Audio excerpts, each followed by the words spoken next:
Literally, I just woke up and I'm about to, wash my face, but my husband left this chocolates. This one of my favorite, and then of course the Ferrero Rocher.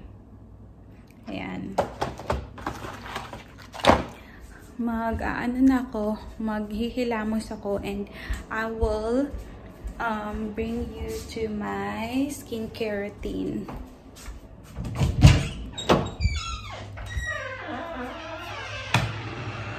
Yan. So, papakita ko sa inyo yung ginagamit kong skincare everyday. Ito yung Klairs. Deep cleansing oil siya. So, nagdo-double cleansing ako. After kong gamitin to, ito namang cleanser. This is from Dermatology.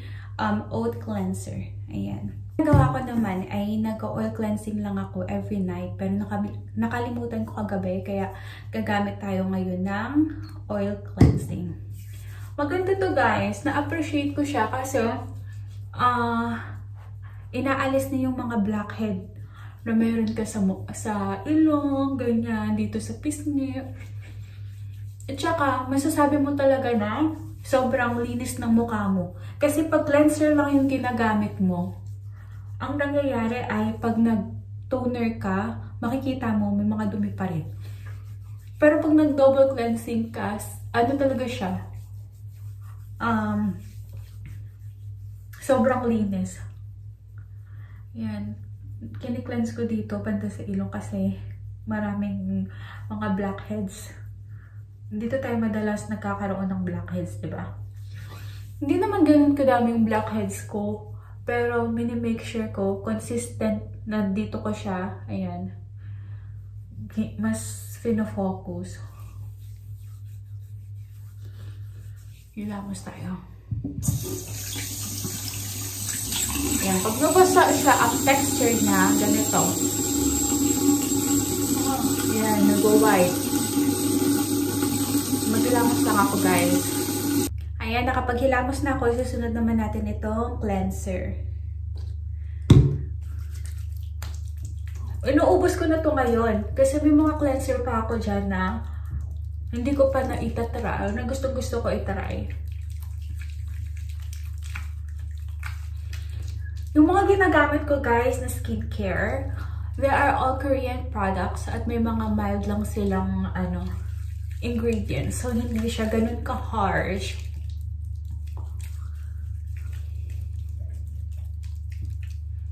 Maghilamos lang ako. Ayan, nakapaghilamos na tayo at meron nga akong pimple dito, maliit lang na pimple. So, yung skin ko, napakalambot niya talaga. Ayan. Sobrang linis niya sa pakiramdam. Ang isusunod natin itong, Niacin Onion All Clear Serum from Vividro. Yan, gustong-gusto ko to kasi ang ganda niya sa skin. I feel like yung skin ko hindi nagda-dry. So, syempre, after natin mag-cleanse, diba? Pag pinunasan mo na yan, magda-dry talaga yung mukha natin. So, kailangan natin ng something na magpapa-hydrate ng skin natin. So, I use this first.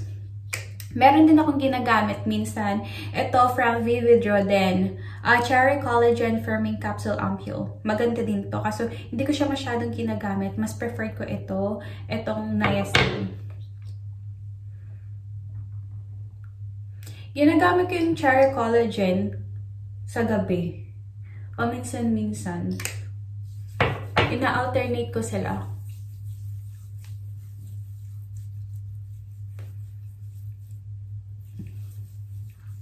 Mawawala din yung pimples na yan. Yung mga pimples ko, yung mga bagong tubo, hindi sila tumatagal.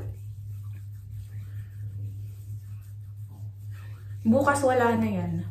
Tapos, once na ma-absorb na ng skin yung ampule, ito naman ang isusunod ko. Tingnan nyo. Oh, malapit na siya mga lahate. Ito ay vitamin C plus collagen from By Nature. Alam nyo, ang dami kong dark spot talaga dito. May mga dark spot ako dyan na sobrang tagal na ang hirap maalis.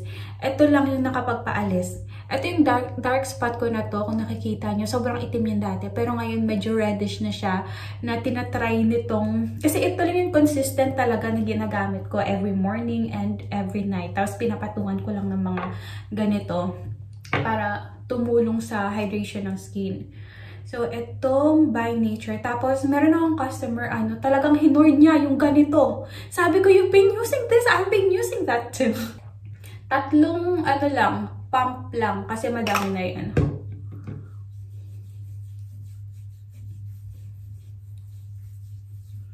I love vitamin C, salicylic acid, and niacinamide. All together, they are perfect. Para sa akin, kasi nakakatulong talaga siya sa face ko. And then, of course, I wish I brought a lot of this. Itong Bello. So, nung pumunta ako dito, Bello sunscreen, ultra light and hydrating. Dewy. Ito yung dewy essence nila. So, narecommend to ng ate ng friend ko. Ay, ng friend ko kasi nakita ko na ginagamit niya to. So, tinry ko. So, nagdala akong 3 nito dito sa US.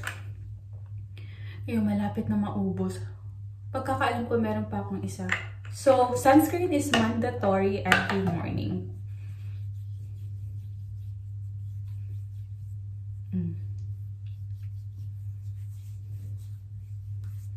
Ayan ang aking skincare routine. Nasanay na ako dati kasi ayoko yung madami nilalagay sa mukha. Most of skincare naman na nilalagay ko sa face lock ko, they are vegan. So, kaya okay lang. Tapos, meron ako ditong lip plump. Lip mask pala. Super Plumping Vitamin E. Vegan lip mask din siya from Mother Made. So, it was my favorite recently. Meron siyang parang scoop dito kasi tinanggal ko na kasi wala na siyang lagayan. So, sana gumawa sila next time ng may lagayan ng scoop. Ayan. Diba? Very, na yung skin ko. Hindi na siya dry. Talagang nag-glow na siya. Yan. So, next naman natin na gagawin ngayon, since my husband is not here, magluluto ako ng aking kanin. At meron akong sardinas doon na I'm still thinking kung kakainin ko ba siya kasi meron pa akong barbecue na adobo style na ginawa kahapon. Yan na ang aking face lock after skincare. Wala nang intro-intro kanina kasi it's been a while na hindi ako nakakapag-upload ng video ko dito sa YouTube kasi nga, 'di ba, naging busy na sa ibang platform and at the same time naging busy na rin sa buhay natin. Ayan, bago umalis yung asawa ko kasi pumunta siya sa parade. Inaabangan niya yung parade ng Eagles Philadelphia. Sa mga hindi nakakaalam, they are football player na nanalo this year. They are Super Bowl champion. So, as a fan, pumunta siya dun sa Philadelphia. Hindi na ako nakasama kasi nga nag-cover ako ng shift ng ka-work ko. Bago siya umalis, pagising ko, ay grabe ang talon ko kasi, and Ferrero. These two are my favorite. Ayan. Sweet naman! Ayun, pero kasi dito sa US, after holiday, after ng mga Valentine's, Christmas, Halloween, yung mga chocolate nila, nag-50% to 75% talaga. Minsan nga, 80% to 90% pa eh. Kaso, i-check lang natin yung mga expiration date, kasi hindi naman talaga sila ganun katagalan. Life update! So far, ang lamig dito sa US kasi, February pa lang. So, I can't wait sa spring and then mag-summer na. Ayun yung hinihintay ko talaga kasi sobrang hina ko talaga sa lamig. Alam nyo, minsan papasok na lang ako sa trabaho, mag-iidlip pa ako kasi nga ang lamig talaga, ang sarap matulog.